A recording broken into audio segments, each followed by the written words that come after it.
Welcome to the Westport Library. Today's program will begin momentarily. Supported by Verso Studios, created locally and shared with the world.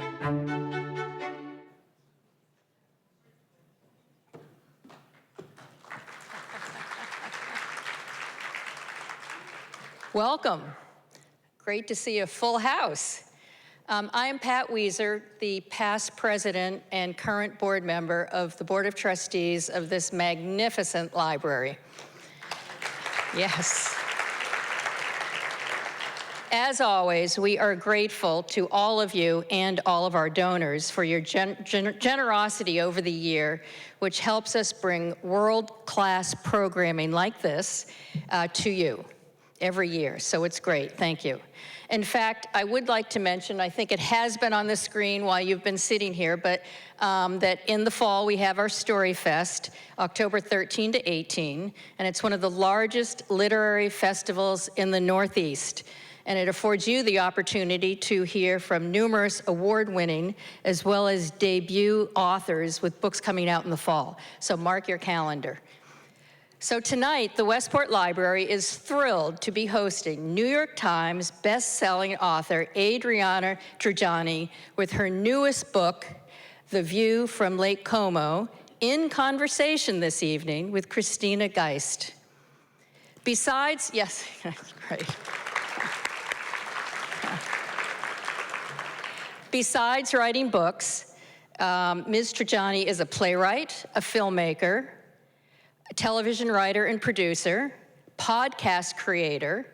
You Are What You Read is the podcast, so check it out. And she serves on the New York State Council of the Arts, many other things, probably too numerous to mention. Ms. Geist, whose name you might recognize, is also a writer, along with being an entrepreneur, brand strategist, whose book, Sorry Grown-Ups, You Can't Go to School, that is also a New York Times bestseller. So for those of you participating in the Summer Reading Challenge, please note that one of the challenges is read a book by an author speaking at the library in 2025. So tonight you have two to choose from. There are bookmarks around the library with the other challenges that we have. So, lucky us. This is the first month of the launch of The View from Lake Como, and we are honored that Adriana has chosen us as one of her early stops on the tour. Whether you have read one book or 21 books by this delightful author, you know her for her humor, her storytelling, and her heart. A winning combination for sure. We have a video to share with you now that will give you a taste of the multiple facets of Adriana's career and all the many people that she has touched. We will watch the video first, and then Adriana and Christina will come up to the stage, and they'll have a conversation with all of us. So let's get started.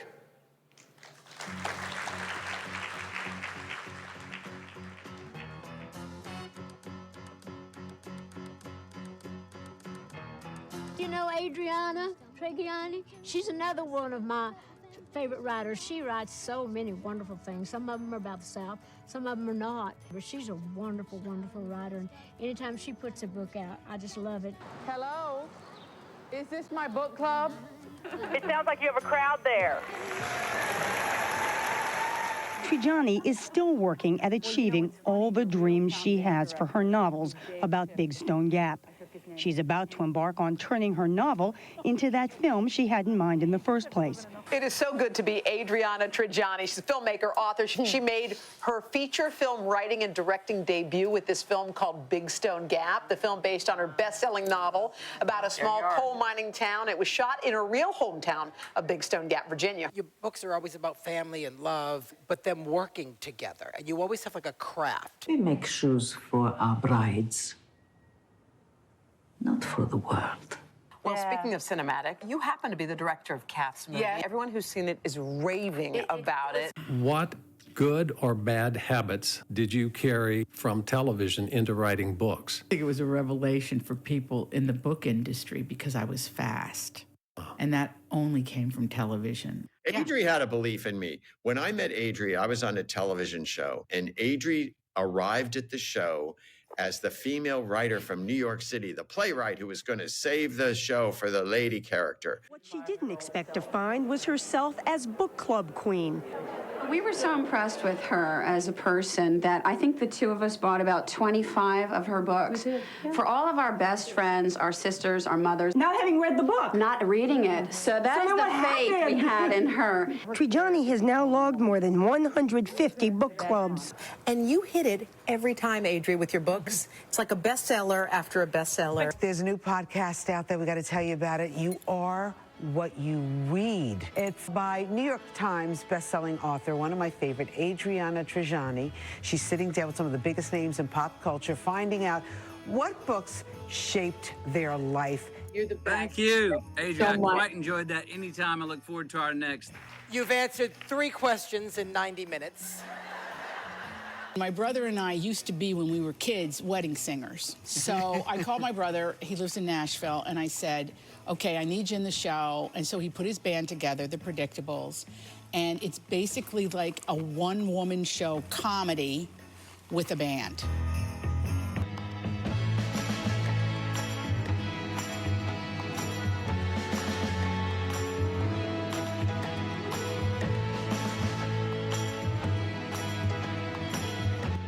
Adri's a dreamer. She always has been.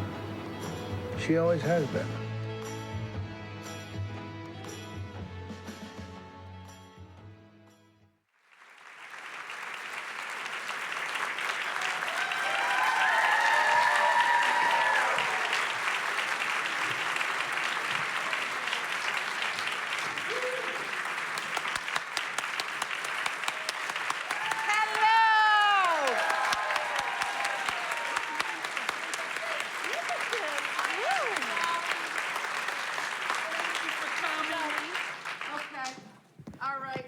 All right, what are we doing, Adrian? Oh my gosh. Well, first of all, I love Christina Geist so much I don't have words.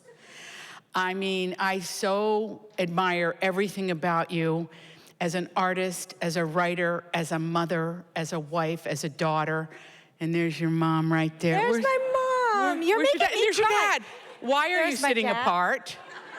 Is there sister? Are we having problems? My sister's in the middle, and Brett, who is my sort of my sister, our dear friend, is right here, and Willie's right here too. Beautiful. All family. Beautiful. I love you too. Beautiful. Thank you for inviting me Thank you. for this very, very special night. Hello, Westport. I have a few disclaimers for you as your host this evening before we get started. The first is, if you didn't read the fine print, I am the wrong Geist. I'm aware of this. Some of you might be like, oh, I thought we were getting Willie during the interview. Apologies, you're stuck with me. The second disclaimer is for those of you who have not read The View from Lake Como yet. We are starting our story in Lake Como, New Jersey. Not Lake Como, Italy. Don't worry, the book will take you to Lake Como, Italy eventually, but not until Act 2, right? So we're gonna dive right in because if you know Adriana, so first of all, just give me a quick show of hands for those of you who have seen Adriana live before. Okay. Get out! Look at this room. This is what I told Carrie and some of the library staffers before you guys got here. I was like, this is gonna be different. If you've never had Adriana at your library before or your bookstore before, this is going to be different. Her people are coming. And they said, you know, people don't like to really sit in the front row. And I said, don't worry about that. Adri's people are already here probably and in the front row. So welcome back to all of you Adriatics. It's great to see you. And hopefully we'll give you something fresh tonight. Okay, so Adriana and I are friends, that is real. We met for the first time over dinner at her home. We ate spaghetti and meatballs. And we tend to chat for hours and hours and hours at a time. So I have 10 questions. They are focused, and we're going to get to all 10 before we get to your questions. I'm glad Ready? this is vodka. Go. Okay, so we're going to begin where all great family dramas begin, the Jersey Shore. I want to know how you discovered this town. I'll read you all quickly the introduction to Lake Como, New Jersey, as told by Jess, our heroine of The View from Lake Como. I was 13 years old in 2004 when South Belmar, New Jersey had become a sorry suburban pit stop between Belmar and Spring Lake. Do we have any Jersey Shore peeps here? Okay, you know the landscape. Our pretty working class town had turned into a zoo for party animals. Property values had plummeted. It was decided that the best way to save our town was to start over. We needed a new name. And this is a true story. The town renamed itself Lake Como. Real story. How did you discover Lake Como, New Jersey? Okay, well, my husband and I were invited to a wedding at St. Catherine's for one of his crew members 15 years ago. My husband's the lighting designer at the Today Show. At the time, he was at the David Letterman Show. Okay? Tim Stevenson. I love to go to weddings of the crew guys because I don't know anybody, these things. Food's always good. Church is always pretty, the bride's always nice, and there's no pressure, not like my family weddings. So we got all dressed up and we went down to this church, and the church was, I'm standing in the back talking to the guy that, would usually pass a collection plate. He unlocked the church for the wedding. I said, tell me about this, this is really something. And it's one of the few cathedrals in the United States totally built of Carrara marble. This is how Adri thinks. This is how I think. So that's 15 years ago, and I was like, this is something. Yes. It's a thread. Yeah, it's a little thread to yank through. So then I said, let's drive around and see what's happening here. Then we stumbled upon Lake Como, New Jersey. I said, I never heard of Lake Como, New Jersey. So we started calling all our friends who live in New Jersey, and they said, what's Lake Como, New Jersey? And I said, it's a town that's named Lake Como. Oh no, there's a lake Como. No, this is the whole town. And then I started to do the research about how it came to be called Lake Como. And I thought, this is the best American story. It's basically based on property values. People's houses were sinking into the abyss, and they were annoyed, and they took a vote, and it won by like 187 votes. Let's call it Lake Como.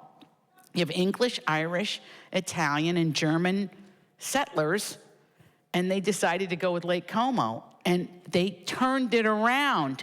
Now you go there, there's people on bicycles built for two, people frolicking. They're on the lake, you have free canoes, and the houses look like something out of a magazine. It's incredibly gorgeous. So they turned it around. So that means any of us could turn around our towns and cities. That's right. All it takes is a rebrand. That's it. Rebranding. So an idea is born. Okay. In Lake Como, New Jersey. We meet our heroine, Jessipina. Can you please give us her full name? Jessipina Capodimonte Barada Balancha. Jessipina, it's an interesting start to the story. And something, having read, I don't know, I think almost all of your books, I had never seen this before as a narrative tool. So we open with Jess. Her nickname is Jess, thank God. Thank God. As she's completing a self-portrait for her online therapist called TheraMe. Therapy, through TheraMe, and Jess's journal entries are the storytelling tools that sort of move the narrative forward. In some chapters, we're reading her journal entry. Her journal entries typically take us back in time. Her interactions with her therapist are present day, and then her adventures through the story are also present day. What made you decide to look at this idea of online therapy in the first place for this character? And did you go through online therapy as part of your research? Yes, one session. The way that it started was we get advertisers on the podcast through the platform, and one of it was a thing called BetterHelp. And so I said, hey, this is an interesting concept. But really, it started with the fact that she's a draftsman for her uncle's marble company. And one of the things that drives me the craziest when I read a novel is when nobody describes what people look like. I like to know what people look like, but you gotta come up with a way to do it that's almost surreptitious. You gotta hide it a little bit. Right. So I had her draw herself. Now, I didn't think of this. The first person to do this was In the Agony and the Ecstasy, that old novel. And in that novel, it was a marble sculptor. It was, yes. And so I thought, what a great way in. So that's how I came up with that. And the therapy I changed. So my BetterHelp, you stick with one therapist, but I thought, how hilarious if she gets attached and then it changes every week. So you have a problem, you gotta go now it's Dr. Jim. Oh, I had Dr. Pam last week. I told her everything, you have to tell me. So it's kind of this thing, and it made me laugh, and I thought, okay, now here we are. Yeah, but for those, show of hands quickly of how many of you have already read the book or are in the book already. Okay, not many of you, so that's helpful. We won't do spoilers. Okay. That takes away a few of my questions. But it is kind of like, oh, you're like, poor Jess, come on, she's moving forward with this therapy, and then it's like, sorry, now you'll be talking to like some completely other person. Please, it's like, right. It's very, I don't know, frustrating for her, but you're sort of realizing that that's part of the process. Well, part of it is in her family, nobody believes in therapy. So I had to make it as difficult as possible to prove the family right a little bit. So let's give us a quick introduction to Jess's family. I'm gonna dive into different characters, but just give everybody the overview. All right. It's an Italian-American family.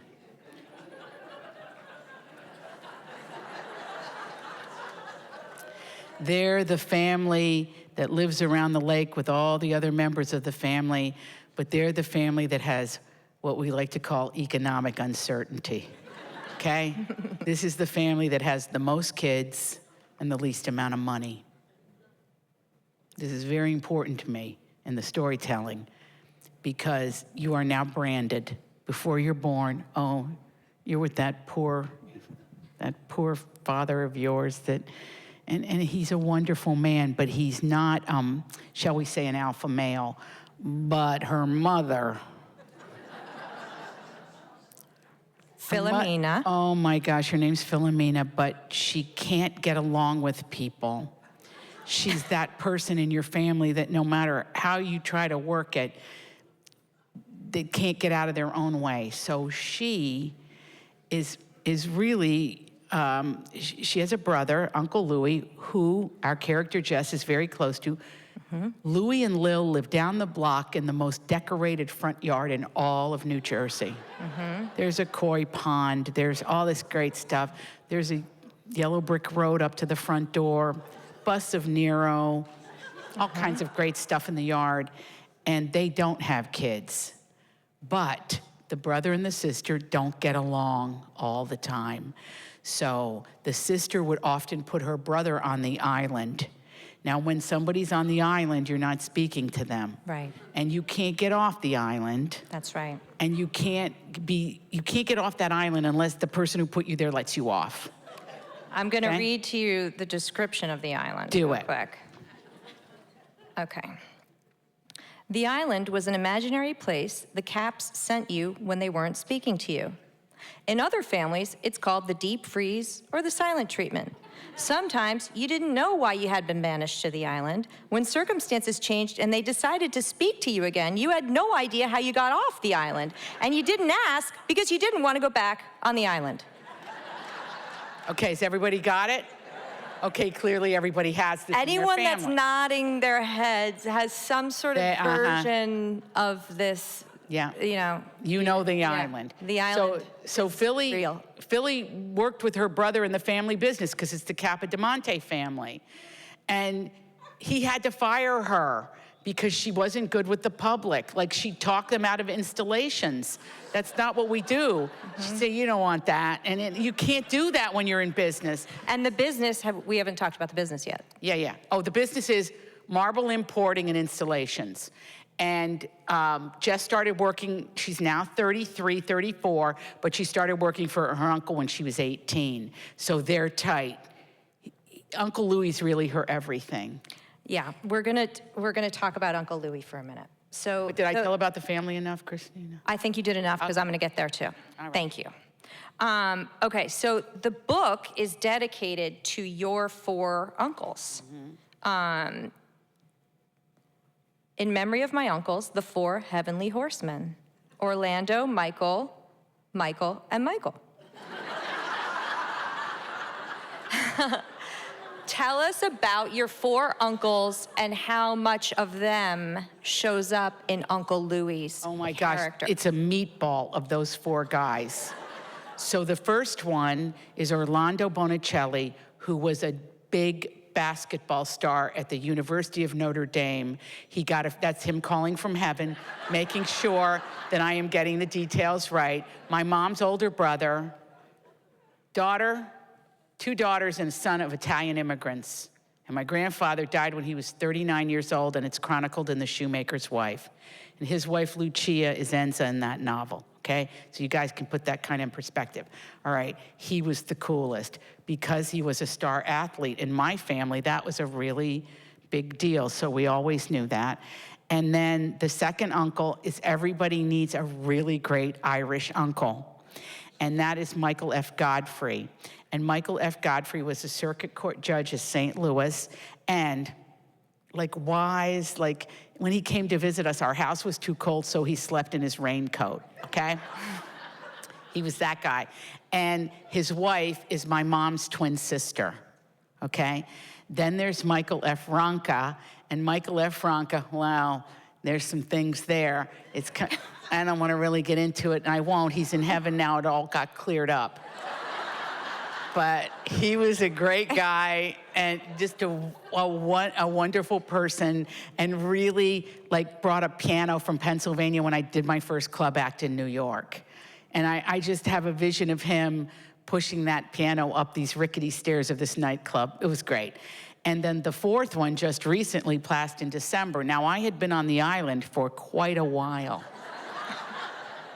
I'm not going to ask you how you got there. Well, Don't worry. It wasn't good. Don't say it.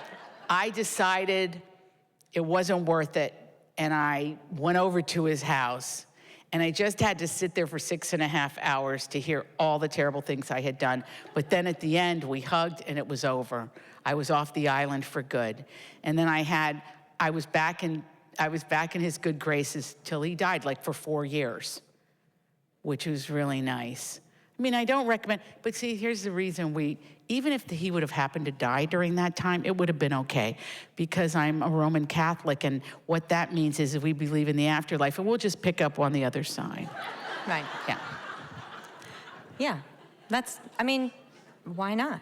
Why not?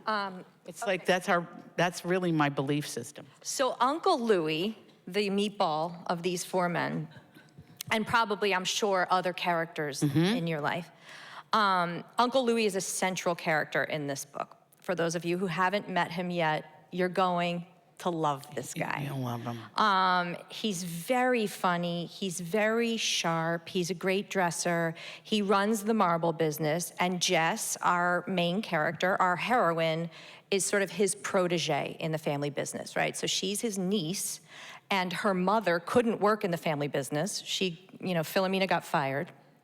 So Jess is the next generation running the business with Louie. So you have that dynamic, but then there are ways that you drop us in to the family's life. And the way, as you all know as Adriana fans, the way she writes you in a scene, in their house, at the meal, at the table, with the dialogue, almost like you're in a film, more so than you're in a book. And one of the opening scenes of the book is the family dinner, the Sunday dinner. that Jess has to prepare. Yes. And tell us a little bit more about her role in the Sunday dinner. She has an older brother and an older sister, and they're married and they have children, so they're normal.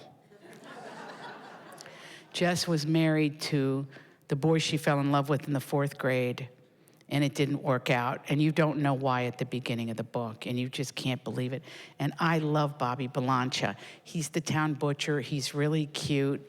And I describe his physique like when you get one of those balloon toys at a party and they squeeze the waist, so he's all chaz. He has a tiny waist. He's just magnificent. He's a magnificent specimen. And but it didn't work out, so she's living in her parents' basement. And what she becomes is the maiden aunt that she's named for, who was a bruiser of a woman, Giuseppina Capodimonte. And they gave her the exact name. And so she's an aunt, she's a nurse, you know. If she had to, she dressed their wounds, she changes their bandages, she washes their clothes, and she lives in this creepy basement where there's a spare kitchen for the canning operation like every Italian has. So she's down there and there's spiders and mason jars, and what is she doing?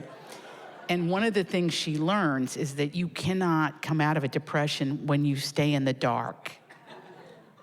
This is really important. If you're blue, if you're grieving, get up with the sun and look into it seriously, because she is an example of a person who's making it worse by being in the basement. But she's trying to maintain a little bit of distance and dignity from her parents. And she hears them. Not going to happen at Sunday dinner. It's not going to happen, not with Joe and Philly, no way. She cooks Sunday dinner. And she serves Sunday dinner. When I don't even know if they're older, but her 2 siblings who are married. They're older, yeah. She's the baby. She's the baby, yeah. You got it right. So the scene unfolds as her 2 siblings and their families of their own kind of roll in to the grandparents' house for Sunday dinner that their maiden sister has prepared and served to everybody. And Adri introduces you to the siblings by introducing you to their spouses and their kids. And of course, there's the kind of, no offense, but the quintessential, almost like Connecticut-like brother's wife and his children. And so she's also very athletic and Irish, which is always nice. And we love her. I love my Irish girls because my best friends are Irish. So I always, if you notice in my novels, I write them in. Yeah. And then there's always my Jewish girls are in there. I get everybody in. That's right. Yeah. And we have a lot of love for his wife and kids, but I just thought this scene was so funny. So this is Uncle Louie, the great uncle, and all these kind of, grand nieces and nephews roll into Sunday dinner, and he's like the fun, kind of grandpa uncle who's got like the magic trick of finding the quarters behind their ears, and that guy. But so the kids are all around, and here are these blue-eyed redheads, and he says, "Which one are you?" Uncle Louie asks my brother's son, who climbs into the booth next to him. "Radigan?" "Rafferty," my 7-year-old nephew giggles. "And who are you?" Uncle Louie points to Joe and Kate's 6-year-old daughter, who hides behind her mother. "That's my sister," Rafferty shouts. She's scared. "What's her name? McDougal?" Uncle Louie asks, genuinely forgetful. "Mackenzie," Rafferty and Mackenzie say in unison. "Mackenzie is a family name on Katie's side, Uncle Louie," Joe says impatiently. So it's just this funny dynamic of like these in-laws that come into the family, and now they've got these kids named, what are they, Rafferty and Mackenzie, and Uncle Louie's like, "What is this? Just give me a Giuseppina, give me a Joseph." And where do you sort of like come up with these moments? I'll tell you exactly where this came from. So my dad had a first cousin, Anthony. My father's Anthony too, but they called him Sonny. And they called the other Anthony Toot. Toot Stampone, okay? So Toot Stampone marries a Greek girl who names her children Gary and Randy, which their Italian grandfather, he never called them Gary and Randy. He called them both Grandy. Okay, it was always like a little dig, but So we called our cousins Grandy 1 and Grandy 2. I mean, Italians can be brutal. That's where I got it. But then I started to think about the names now where they don't, when my baby sister was born, her name is Francesca Trigiani. Okay, we all have very Italian names. And my mother came to me and she said, "What would you like to name the baby?" I said, Bridget Trigiani. Because my friend at school was named Bridget and I love the name. And my mother leaned down and she said, "Now, if I had married somebody named O'Malley, we could name her Bridget. But we're Italian and we're gonna give her an Italian name." So that's how that happened. And I'll digress from the book for a second to say, when Adrian and I first met, Willie had done an event, they had done an author event together. Laughed our asses off. And he came home and said, "You have to meet Adriana. Like, it's literally like she's in your family. Like, it's not even," and I was like, "What do you mean?" He's like, "Just, I don't even know what to say. We're going to dinner." And I was like, "Okay." So we go downtown and we go to Adrian Tim's beautiful brownstone where they live in the Village. And so many of your books have the energy of your neighborhood in them. And so there we are, we're kind of in the living room. And, you know, we're eating the meatballs. And the stories start to unfold where she says something about her grandmother, Viola. And I said, "Oh, my great aunt is Viola." And she said, "No." And I said, "Yeah. My mom, Joyce, is half Italian, half Irish. Her grandmother's name was Carmela, and her 3 daughters were Viola, Stella, and my grandmother, Elena, which is E-L-E-N-A, and she was going to school when she was in grammar school, and their teachers kept calling her Elena, and she'd say, "No, I'm Elena." And they said, "No, you're not. You're Elena." And she said, "No, I'm Elena." And they said, "Well, if you want to be that, just go by Helen, because then everyone can pronounce it." So my grandmother, my mom's mother, true story, came home to Carmela, her mother, who everybody called Reenie for some reason that we never knew, and said, "I'm Helen now," in like 2nd grade. And so like we're sitting at dinner at Adri's house, and it's just like, that's like the, you know, the box is open. That and the Parm Wheel married us together. Yeah. My great-grandmother, Carmela, who we called Nana, we went to Mama Leone's in the city. Anyone remember Mama Leone's in the city? Of course. And there was like a massive parm wheel in the center of the table that you're supposed to just kind of like quietly shave a little Parmesan off. And at the end of the meal, my father goes, "Oh, Nana." And the parm was like in her purse. So that's how we knew. That's how we knew we were bonded. We were sisters. And you know, I have a similar story where my grandmother died, who I was very close to, Viola, who was Yolanda, because they couldn't say Yolanda, but Viola was easier at school or whatever. And we came back to the city after her funeral and we needed food, so my husband and I went to the grocery store. And I was on aisle 2 and my husband was like getting vegetables and he hears me cry out. And he comes running, "Are you okay? Are you okay?" And I was crying. And I said, "I didn't know you had to buy Sweet and Low." I didn't know. And I was in my 30s that you had to purchase it because she had an industrial drum of Sweet and Low that she had stolen from restaurants for like since 1962. Right. And she said, "Don't worry." She would give me a baggie of it. "Don't worry about it. It never spoils, Sweet and Low. Right.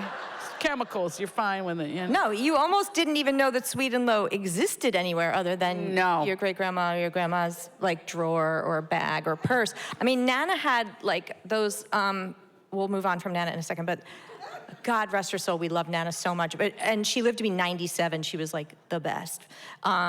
So Nana had those bags that you get at the produce section where you put like the plastic kind of bags where you put your apples in and you take them home.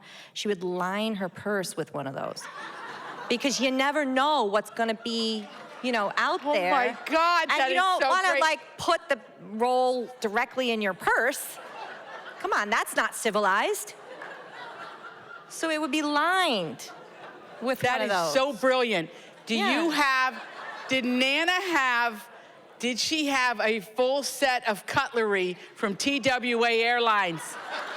Does anybody want ours? Every flight she took the silverware. Who does this? And you know, it's like a mini version, kind of, and it has TWA on it, and it's like, they took anything that wasn't nailed down. That's right. Well, she was born in 1895. I mean, she lived through all of it. So, like, of course, nothing, no sweet and low was going to waste. All right, so speaking of the women in the family. Okay. We now turn to Philomena. This is a good segue. Jess's mother, Philomena, fired from the family marble business, not good with people. She's got the 3 children, and it's Sunday dinner. That, mind you, Jess is preparing and cooking, but she writes this of her mother. One of the jobs in my family is to pull my mother back from the brink before she spirals out of control when things don't go exactly according to her plan. Her anxiety percolates to panic level whenever she has to feed a large group of people, and yet she invites them. This is one of the many mysteries that is my mother. Her dreams of what might be exceed her ability, which frustrates her. Instead of knowing her limitations, she pretends she has none. How do you sit and do that where I know this person so well in those 4 or 5 Haven't you been invited to a family dinner and the woman in the household is like in a ripped smock. She's sweating like an animal. She's running through the house. Nothing's perfect. She spent the whole day ironing stuff that nobody cares about, putting things out so it looks good. Her lipstick is like smeared like she's a drunk. I mean, it's like, those are the women in my family, but they, you know, listen, any woman in my family, you could just poke one and just bile comes out. We're bitter, we're angry, we're put upon, we've never been appreciated, nobody sees our beauty or our talent or any of that. We get recognized for nothing and we're put upon. So that's where it comes from. It's generational. And it's generational, yeah. And poor Jess is now sort of, you know, she left her husband, and poor Bobby. I mean, it takes a while in the book for you to understand why she left Bobby. He's like this, you know, Italian god walking around the town. The first time you interact with Bobby in the book is when he and Jess run into each other in the church because something has to be fixed. The marble in the church needs The baptismal font has a crack in it. The baptismal font is cracked. So Jess and Uncle Louie are there meeting with the priest to figure out what needs to be repaired, and in walks Bobby delivering charcuterie. A charcuterie. For the Knights of Columbus meeting. And raw meat platter. Because Bobby's family owns the butcher. He's the butcher shop in town. And his mother's name is Babe. Babe Belancha, she's Irish. Yeah. And Babe is tough. Babe is another, that's the mother-in-law you don't want. She's the one that, you know, one time she sees you because you won't go back to her son, just her eyes, her beautiful blue eyes, it's like, she was like swimming goldfish in there. She gets tears in her eyes every time she sees her, and why can't you go back? And you learn about them through Jess's perspective of them. But you know, mother-in-laws are tough. That's a tough part to play because your mother-in-law is not gonna like you because you're married to her son. You know, she should be married to her son, really. Not you. You're a nothing. You're a nothing to her. Complete nothing. I love those characters, and they're also in my family. Well, so they're also in there, just bitter, mean, awful mother-in-laws, you know? And Jess and Bobby grew up together. They grew up together. And so it was almost like an arranged marriage in the town of Lake Como. I mean, it was kind of like these families, they live around the lake. You're going to go with him. You'll go with her. Everyone will be happy. Yeah. Until all of a sudden one day Jess is, you know, she's not happy. And she is going to make a move and end the marriage. And Babe, Bobby's mother, discovers this. Oh. And she says to Jess, Babe inhaled slowly before she took a step toward me. She dropped her voice to a low growl. Look, I've been married a long time. Has it all been rose petals and Prosecco? No, it has not. Too much of either is no good. One gives you hives and the other gives you gas. You have to look at the long haul when you're married, the big picture. Marriage is not about moments, it's about years invested. I don't understand. How could you be unhappy? We don't pretend that there aren't problems in life, but you two are well suited to one another. She's pissed. She's really angry at her daughter-in-law for, what are you doing? She doesn't understand this. But see, these are others' expectations of how they see us. You know, this whole book, I should just say it. If you don't decide who you are, and it doesn't matter when it happens, it really doesn't matter when. There's no age to this. But if you don't decide who you are and what you want, that's my mother calling from heaven, reminding me I'm telling the truth. There's a line around the block of people that'll tell you what to do with your life, and that's exactly what happened to her. So you have to be you have to be your own champion in a certain way. I think that's what the whole book kind of gets at. Yeah. You got to figure that out, and it doesn't have to be anything that anybody else understands, but it has to be what you understand. That's right about for you. I'm saying that as a bitter Italian, but I believe it to be true.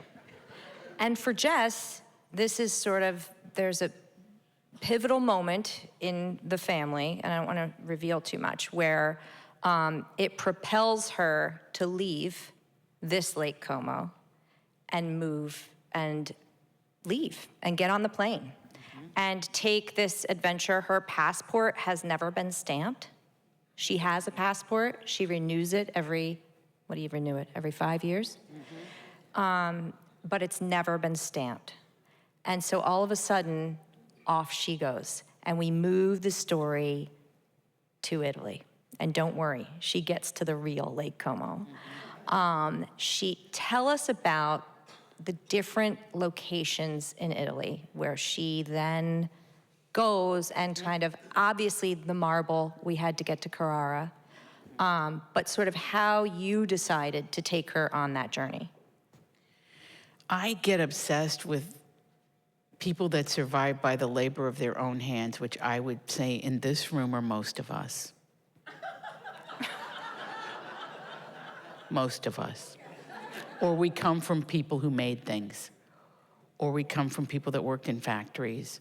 Or we come from folks, you know, in this area probably worked in the jewelry factories, right? The jewelry.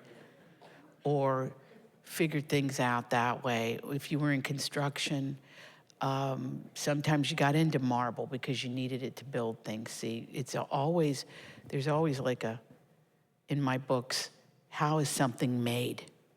So I became very obsessed with marble because whenever I visited my cousins and went into the powder room, they were identical to one another. It seemed like they were all made from the same slab of marble.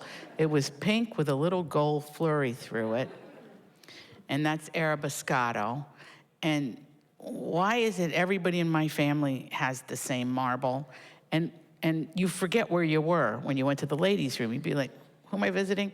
Because the sinks were bought, you know, bargain style, several sinks, you know, and in my family, everybody, regardless of what state you lived in, had the same lawn furniture. Everybody had the same pattern on the lawn. So that's where I get into really the particularity of a family and how they decide who they are and what they're going to make. So this group of marble miners emigrated from Carrara, from the town. They were poor. They were farmers, and the men went up the mountain and sliced the mountain. So I had to go to Carrara and see all of this. Who do you call when you're like, all right, I'm going to go figure out where the Carrara marble comes from? First you get your questions ready like you did tonight, and we'll go together, and then we go there. And we get there, and then that's when the magic happens, because I'm up on the mountain and I'm looking at this, and this old man says to me, who used to be He used to be a quarry miner. He used to be the guy who sliced the face of the mountain. He said, you will be gone, your great-great-great-great-grandchildren will be gone, and eventually the earth will be gone. But this marble will always be here. That's how much marble is in the mountains above Carrara. And we've been slicing off that mountain for centuries, and it hasn't made a dent in what's there. So everybody from Michelangelo went up there to the current crop of sculptors. Now they are building mosques with Carrara marble. See how the kind of time, and that as time unspools, that's what fascinates me. So how does it get from there to there? So then I learned how I said, how do you get this rock off this mountain? And that's where Louis' story sort of, because Louis went there in the early 70s because his family, since 1925, were marble importers. And he was destined to take over the family business, and Philly was supposed to run the office. But he had to fire her. As you know, we already told you that. So he had to figure all of that out. And they say, you go to Italy, you learn the language, you learn how to carve the marble off the mountain and blast it off the mountain. And so he did. And we describe each step of it. I'm fascinated by how things work. I like to know, how did that get here?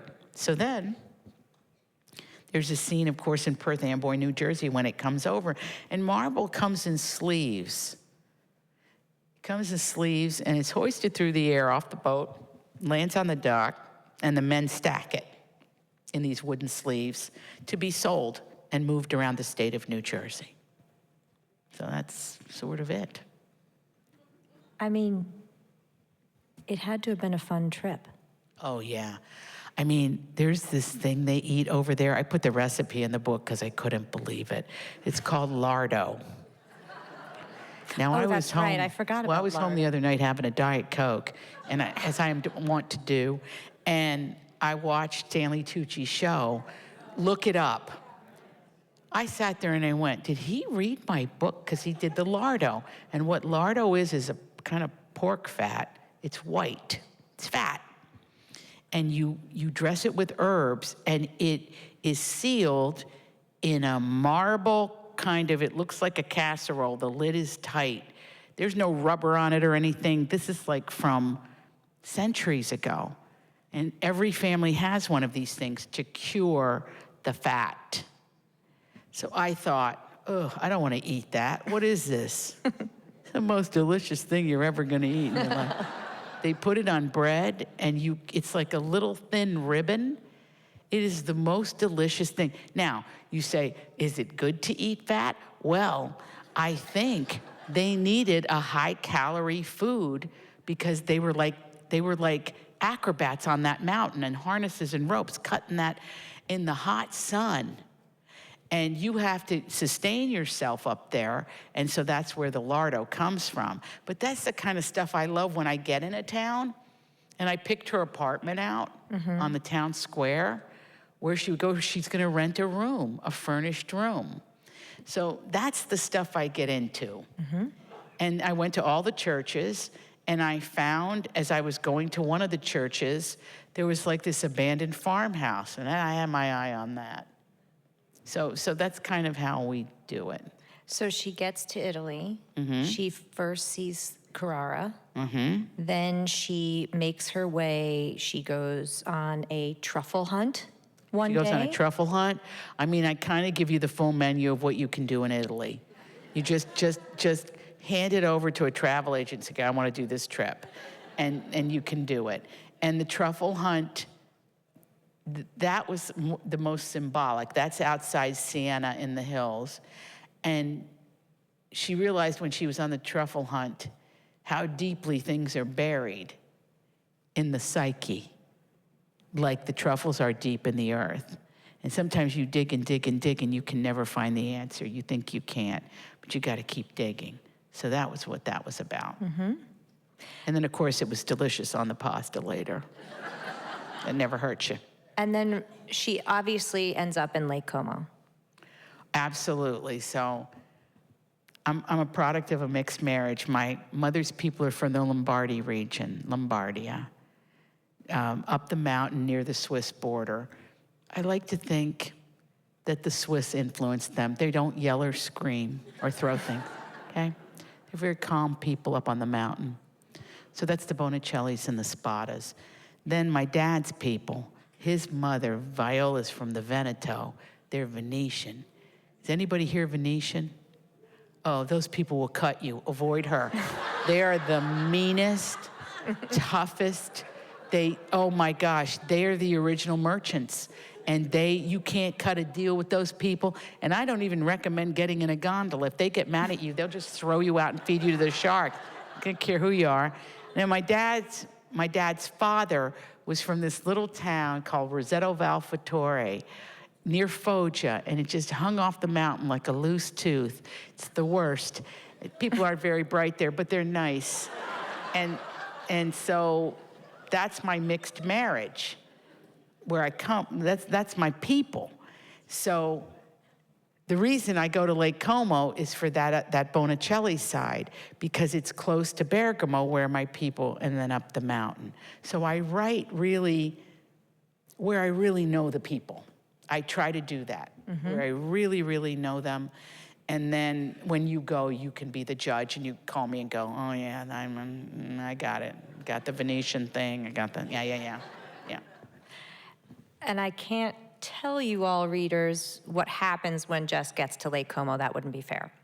But you'll find out. But I take you there in the winter.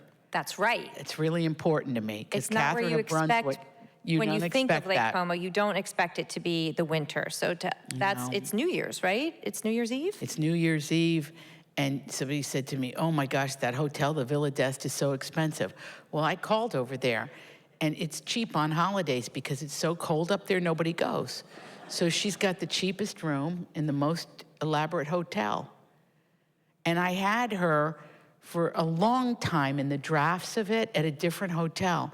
And I go, what am I doing? What am I doing? There's rooms over there. Just move her over there. They're not that expensive. She'll only be there 2 nights. It's like not the end of the world. How about a little splurge for our character who has suffered so? She deserves it. It's New Year's Eve. Yeah. Come on. It's New Year's Eve, and she's got a room with a view with her, and she's just going to read in her hotel room. But can I just tell you one thing about the Villa d'Este? I want everybody to go. By a series of events, I stayed there with my husband. At the time, we were really getting along. It was nice. No, I'm kidding. My husband's, as they say in Italian, a piece of bread. He's like, he's an American. They don't know where they're from, who they are. And I'm not going to ask, okay? I don't care. Anyway, we were over there, and this will just tell you the mood on that lake. It was summer, and suddenly there was an orchestra playing, just assembled on the grass. And then we were out there, and everybody's having wine, and we've had this incredible dinner. And out comes these waiters with these giant polished silver domes and trays, and they're carrying high over their head. And I was like, Tim, what's under those domes? I gotta know. And they lined up, and then they took the domes off, and underneath those domes was cotton candy. And the people started pulling at it, and it was silvery. Oh my gosh, I had never seen anything that beautiful or weird, and I loved it. The Villa d'Este. The book reads like a movie, as you can imagine. And we're going to get to your questions in a minute, but this might be the last detail I share with you from this movie in my mind as I was reading it, whether it's this cotton candy type of detail or this one. There's one spoiler here. Uncle Louis passes away. It happens early in the book, don't worry about it. It's like a base plot moment. But this really got me. Okay. And I'm like, how in the world did this sentence emerge from your mind?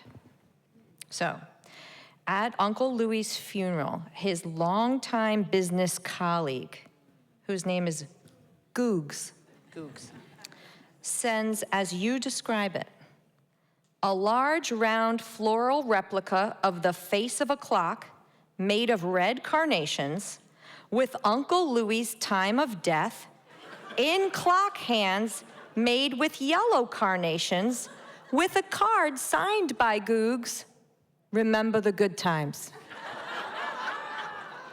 What in the world is that? And then, ladies and gentlemen, we'll get to your questions. My gosh, Christina, first of all, is she the most incredible moderator you've ever heard? This has been the best event of this tour, and nobody's gonna top it. Okay. Italians. Have you ever seen this? A clock? Yes. This happens? Yes. There are a lot of head nods for the podcast When audience. my father died, Sonny Grasso, who was half of the French Connection, had spent one evening with my father at a dinner party. And he sent my father a giant heart. This is in Norton, Virginia, near Big Stone Gap, because my father died down home, like where we were raised. And it was a giant heart, and it was red carnations. And then written in pink carnations was "pal." My mother thought it was the Police Athletic League from New York. And I said, no, that's Sonny. He called Dad my pal, my pally. To see the Appalachian people, he had to call them and instruct them how to make this thing. So it was a little, as we like to say, a little weird, but it's an Italian thing. Sometimes their trade will be in the flowers.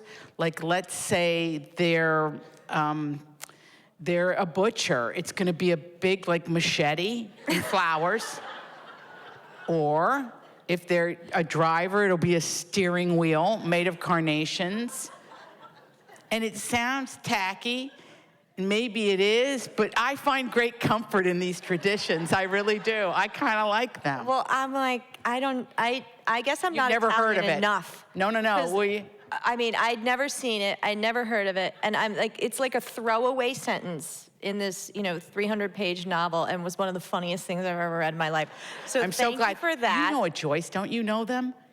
Of course she Joyce does. knows them. You know him, Vin? Vin knows him. Okay. It's also very much a Jersey thing. Well, I guess I'm not Jersey enough either. Well, I've been gone too long. All right, we're gonna take questions now from all of you. I mean, that's like throwing to like a different set. Look over there. It is, and I don't really want to stop your conversation at all, frankly. But if anybody in the audience does have any questions, please come up to this microphone so that everyone can hear it and it can be recorded for posterity. And while we're waiting, I do. Do you have one more question? I do. Okay. But I don't want to interrupt. No. Jennifer. You go ahead. And Okay, while I'll we hold wait for mine. people to tee up. Okay, so while we're waiting for somebody to come and ask their question, we didn't get to talk about Aunt Lil. Aunt Lil is Uncle Louie's wife, and they never had children. And she's like the fun, fabulous aunt, right? She's the, hang on, this is all the way back here. It's really good though. She's like the aunt where you wanna go hang out at her house, you wanna sleep over. And this is how Jess describes her, and I wanna know who the inspiration is for Aunt Lil. Uncle Louie used to say that every city was a woman. If I were to choose the woman that is Lake Como, New Jersey, it would be Aunt Lil. A classic beauty with an Italian-American twist. She wore white after Labor Day, diamonds with a sweatsuit, and sequins when she was in the mood for sparkle. As fashionable as she was, Aunt Lil was not superficial. She cared about others. She often said nothing, which in most instances wisely says everything. Aunt Lil loved New Jersey. She went to the wedding of one of Uncle Louie's business associates in upstate New York in the early 90s. When they returned from their weekend abroad, I asked Aunt Lil how the wedding went. She said, "Every expense was spared." love this woman. I love her so much. She was a big Avon lady in the 70s and 80s, so I had a ball with Sweet Honesty and the Soap on a Rope and all the stuff she sold. And you find out that she's kind of like her husband, as he hoarded, like, or would move the marble around. She had all her bathrooms were filled with those tiny Avon bottles. And they hid things in them and stuff. But what I love about Lil, most of all, is she came up in a time where she couldn't have children. She could now. Now she could. And there was just a dividing line. And so instead she was that great person for the kids who were around. So with the economic uncertainty family down the street, she could fill in a lot of those holes and do things for the kids maybe that someone else didn't see to do. And I just loved her sense of style. And I think at one point in the book, she says something about when they're going to go to Italy. She goes, I don't like to travel in the fall. Fall's for hunkering, not for traipsing. And she doesn't want to leave her stories. Like, she's really into General Hospital, which my aunts were so into General Hospital that I have a passion for General Hospital that's almost crazy. But if you wanted to hang out with your aunts, you kind of had to watch. Yeah, you had to know their story. You had to story. watch that show, you know? Not that long ago, walked into my parents' house and my kids are watching my mom's story with her, with their Nona. See? I'm like, what are you the guys Bold and doing? the Beautiful? Young and Restless. Restless, folks. I kind of know that one a little bit. And I'm like, what are you guys doing? They're like, we're watching The Young and the Restless with Nona. And I was like, oh, of course you are. Of course you are. Aunt Lil was so much fun. And I feel like so much of the story, there's this tension between the women in Jess's world, and Yes. Aunt Lil is like this ray of light. There's a great, beautifully her written. recipe for Zeppelins is in there. It's my mother's recipe. So She's you'll really beautifully enjoy written. that if you want to make those. We have a question. Someone has to break the seal, right? I'm a huge fan of Miss Trigiani, but I'm also an Italian-American. I've read many of your books, but what I find so fascinating is you don't have to be Italian-American to relate to all of your books. So, as someone who is so Italian, how do you write in such a way that so many people can see their family in your families without being Italian? That's a great question. This is Anna Francese Goss, and she is an incredible author of great cookbooks about just Italian trying to be food. an anonymous I have to question tell asked. them because your recipes inspire me when I write. Okay, here's something beautiful that has happened, is that we have lured other nationalities into the Italian tent. So thank God. Yes, we have Polish girls because they're better bakers. We have German girls, we have Irish girls, we have Czechs, we have Russians, we have Austrians, we have Asian folks in our family now. We have African American folks in our family now.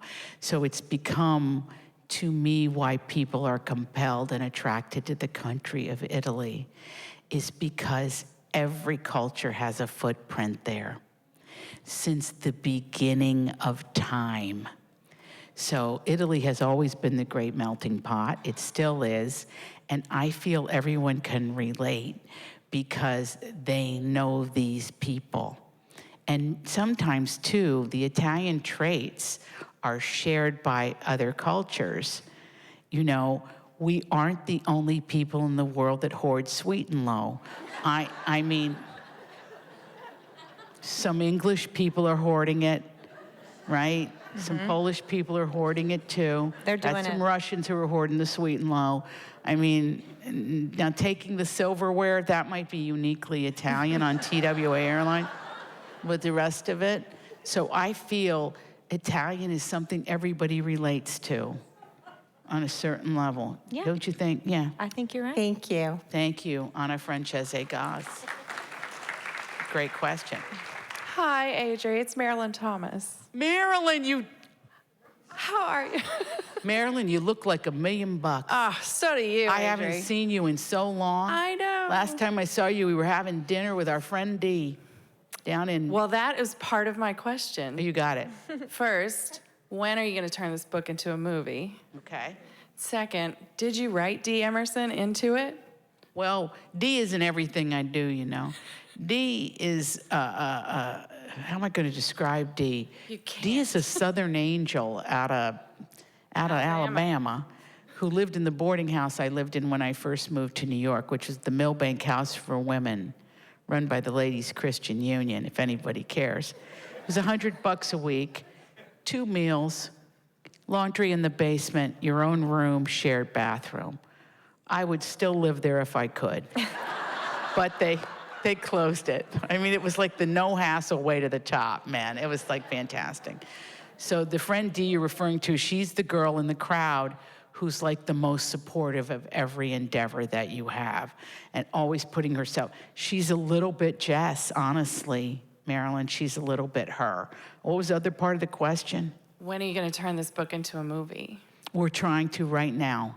So we're meeting people. You know, it's a fascinating thing. It's a fascinating thing to get a movie made. It's really, but you know what? To me, hard was 9th grade. So I'm not.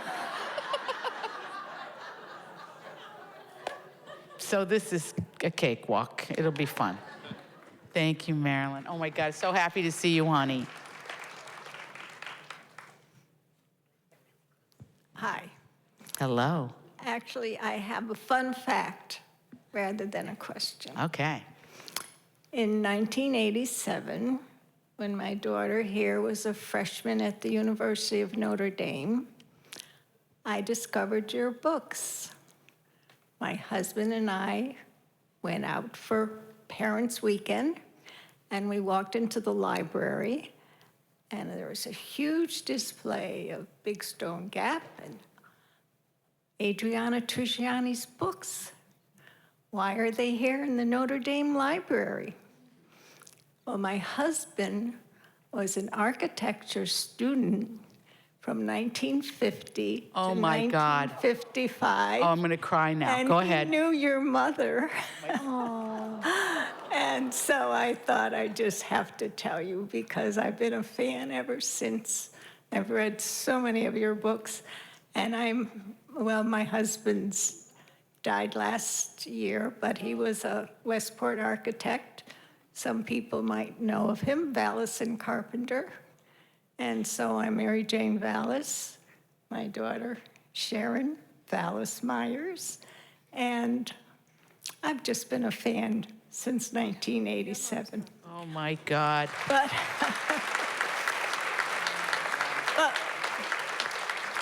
But my maiden name is Carano. So I truly appreciate everything. I grew up with plastic covers on the divan. And you're one of the tribe. My mother was born in Italy. She came here when she was 6 months old, but she was born in Foggia.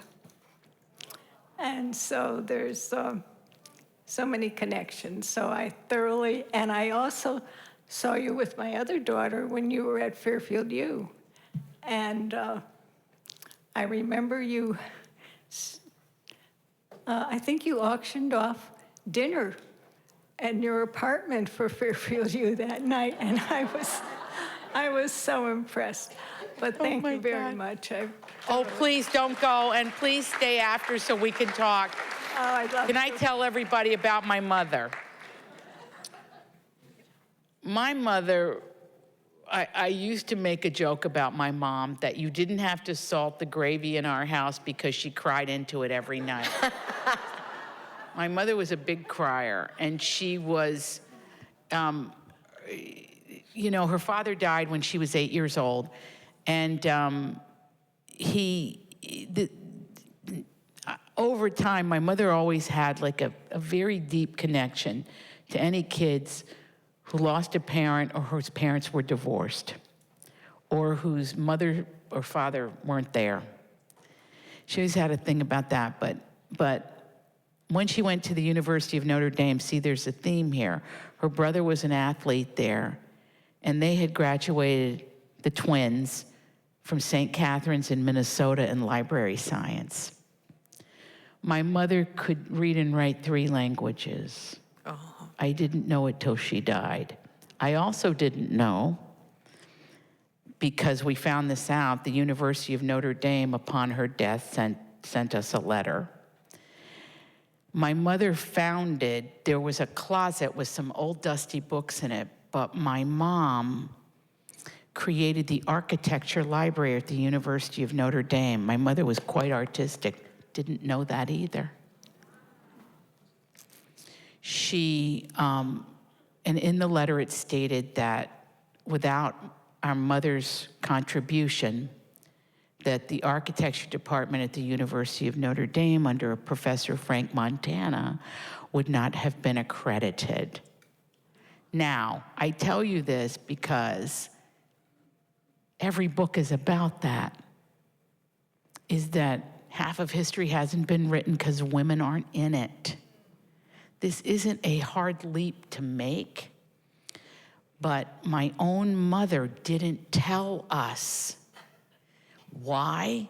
Because you see my father in the video? He was like the sun in our solar system.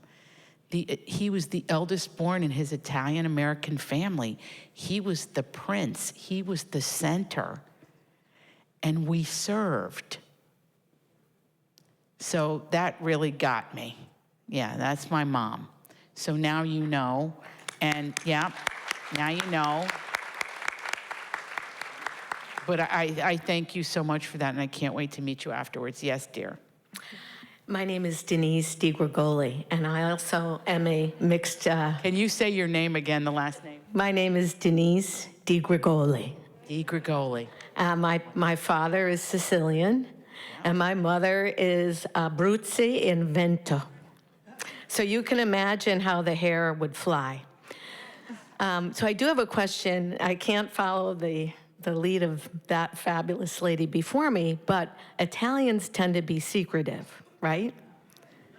And I do a little media myself, and I always struggle with the fact is, how do you tell all these fabulous stories? We saw you in the Westport Theater in 2012. We saw you at Sacred Heart. I'm with some friends celebrating their birthday, some other paisanas. Anyways, do they give you crap for telling your story? They must see themselves in some of the books. Do they say, don't do that? Well, we were taught never put our business in the street. Right. Never. Never. And we were taught our family business is our family business. We do not share it with other people. There are many, many things we do not discuss. Right. In the framework of a family. But do some of your... Like my aunts? Yeah, do they like stop writing about me? I know that's really mean. I have a very simple solution to your dilemma. Okay, what is it? You just change the hair color and they never think it's them. Ever. That's a good Aunt Lil's a blonde, but the aunt that it's based on has jet black hair like yours. Okay. Very good. So you just change the hair color. They're a little, no, that's not me. How could that be me? I'm not blonde. You know. That's brilliant. And I have one other question. Does it take you years to write something this fabulous, or is it shorter now because you've written so many fabulous books? It's still years. Still years. It's deceptively, it looks deceptively simple. And I think the more I do it, the more of a challenge it is, because I really want to get it right for you. Right. That's why when Christina points out certain passages, I went, all right, Dal, that's all right. That was pretty good. But, in that run that you read about, maybe you didn't read that run, but there's a run about the worst, we said it upstairs, about the worst couplets in all of the English language. Like among the worst of them is, it's not loose skin, or it's family vacation. So those things I will spend years thinking about. I'm gonna say that better or funnier. That's such a great question, because I don't think we get better at this, even though that's our goal always, to be better than we were the last time. But to open up more, keep opening up your heart to whatever it is that's on your mind or inspiring you. Just keep opening up, and then it does get, I guess the word would be more, it would be better or facile or, quicker. Thank you. Yeah, thank you. That beautiful questions. Thank you, thank you. Hi, Adri. Jane Daly from Pinard Jewelry. Oh my God. Jane Daly is the niece of my sister Antonia's godmother, Aunt Betty.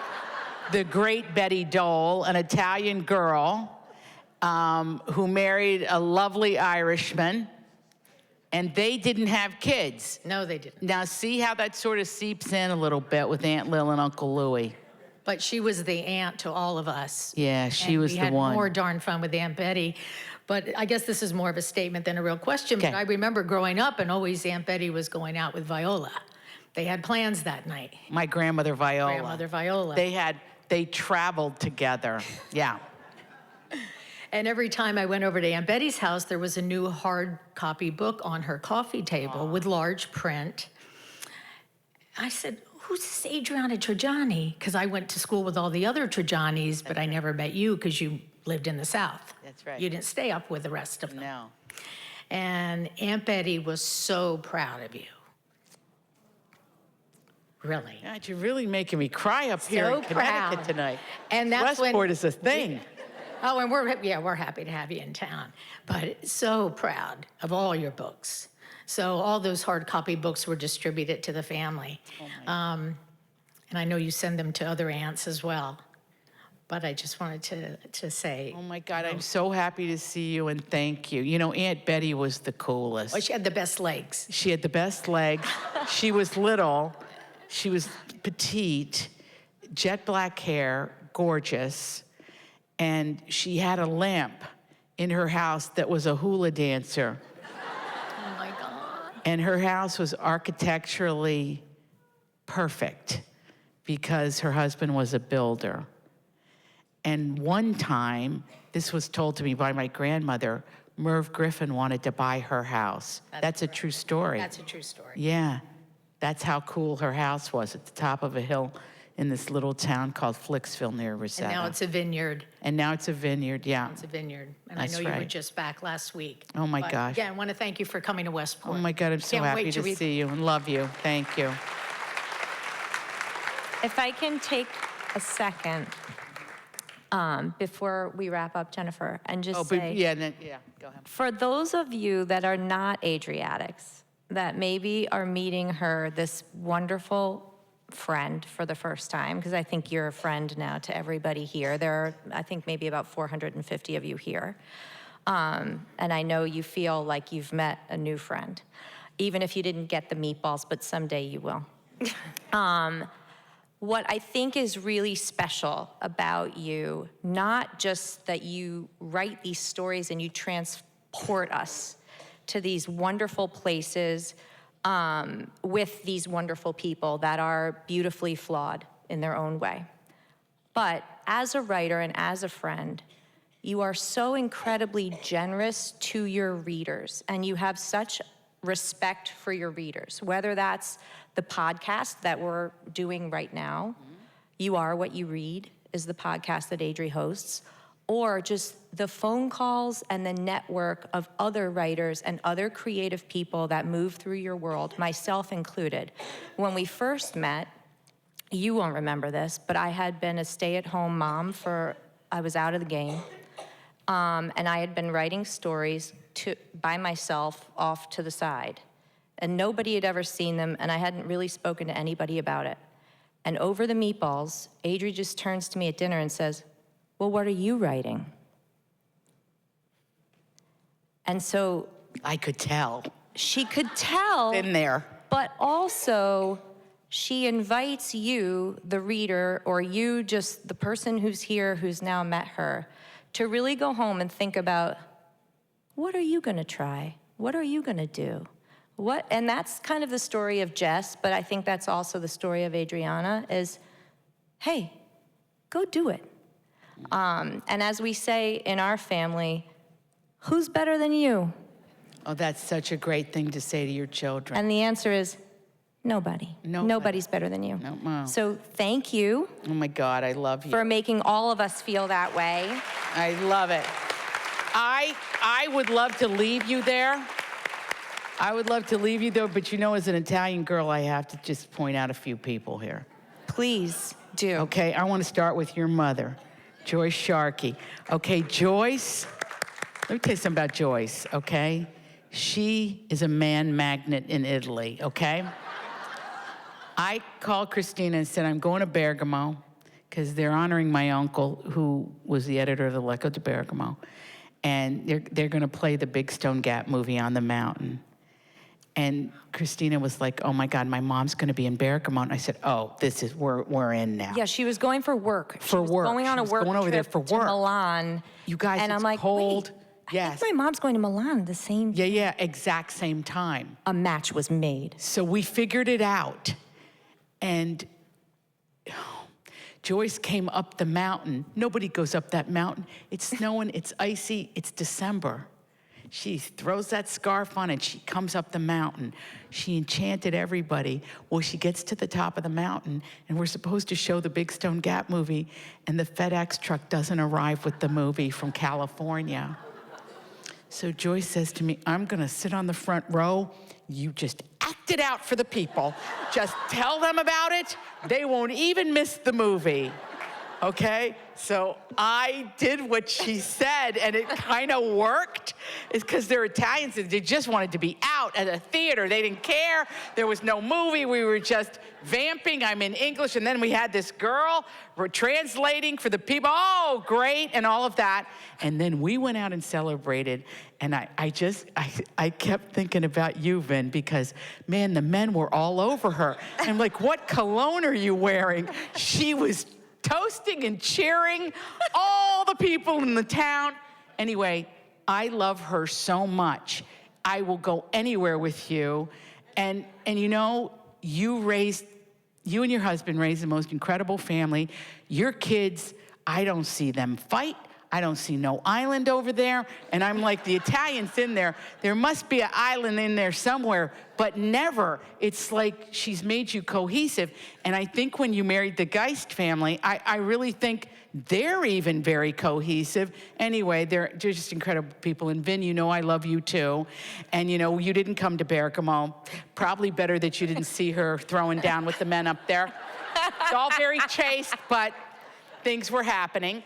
And Willie Geist, I think, is one of our great American journalists. And he is, but he's the most humble human being you'll ever meet. And he was an athlete in high school, which doesn't compute for me, but okay.